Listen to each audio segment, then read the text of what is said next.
मालुरकर यांना आज देण्यात आलं. शेतकऱ्यांच्या मागणीचा सकारात्मक विचार व्हावा, अन्यथा तीव्र आंदोलन छेडण्याचा इशारा देण्यात आला. रात्रीच्या वेळेला शेतीसाठी पाणी देताना जंगली प्राण्यांच्या हल्ल्यात शेतकऱ्यांना जीव गमवावा लागल्याच्या अनेक घटना घडल्यात. त्यामुळे शेतीसाठी दिवसा वीज उपलब्ध करून देऊन महावितरण कंपनीनं जिल्ह्यातील शेतकऱ्यांना दिलासा द्यावा अशी मागणी वंचित आघाडीच्या वतीनं करण्यात आली आहे. याबाबत महावितरणचे कार्यकारी अभियंता सागर मारुलकर यांना निवेदन देण्यात आलंय. जिल्ह्यातील गगनबावडा, पन्हाळा आणि शाहूवाडी तालुक्यामध्ये वनक्षेत्र जास्त असल्यानं रात्रीच्या वेळेस शेतीला पाणी देताना जंगली प्राण्यांपासून शेतकऱ्यांना धोका निर्माण होतोय. याचा विचार महावितरण कंपनीनं करावा, अन्यथा तीव्र आंदोलन छेडण्याचा इशारा देण्यात आला.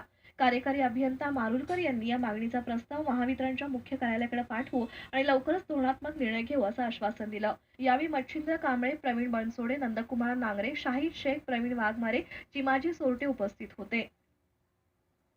किनी टोल नाक्यावर